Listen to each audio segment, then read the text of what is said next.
So guys मैं उस Sandeep gamer. अभी मैं आपको बताने वाला हूँ हुकोंग को कैसे हम फुल करें एकदम जल्दी भाई। तो आपको मैं बता दूंगा भाई। तो फटाक से इस अपडेट में हमें गरीना वाला ने एकदम कोरोना कैरेक्टर से बेस्ट कर दिया है भाई हुकोंग कैरेक्टर को। तो चलो आपको मैं बता देता हूँ क्या करना है भाई। तो हमें किल करना है भाई। किल करने पे क्या करना है भाई, किल करोगे या फिर बंदे को डाउन करोगे तो आपका हुकोंग जल्दी फुल हो जाएगा। तो मैं आपको करके दिखाता हूँ भाई।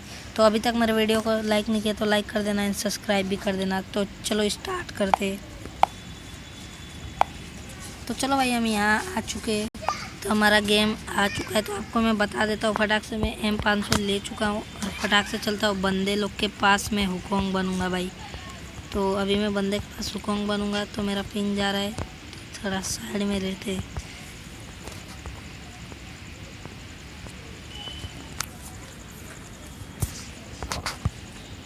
तो आपको मैं करके दिखा दूंगा भाई। तो देखो मैं बंदे के सामने हुकोंग बन चुका हूँ और इसे किल करूँगा तो भाई मेरा वापस से फुल हो जाएगा भाई।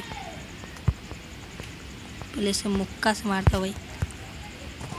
तो देखो भाई मेरा हुकोंग फुल हो गया, मैं वापस से हुकोंग बन चुका हूँ। तो एकदम बढ़िया वाला गरीना वाले ने कर दिया भाई। कोरोना से भी बेस्ट कैरेक्टर हुकोंग हो चुका है भाई। तो देखो भाई मैं अंदर ही अंदर उसे डैमेज दे रहा था तो नॉक हो चुका हो क्योंकि मेरा पिंग है। देखो भाई मैं मार दिया, वापस से मेरा फुल हो गया। तो भाई इसी बात पे लाइक एंड सब्सक्राइब तो बनता है भाई। लाइक एंड सब्सक्राइब ज़रूर से करना वीडियो पसंद आया था भाई। तो मिलते हैं नेक्स्ट वीडियो में। आज के लिए इतना ही, बाय बाय।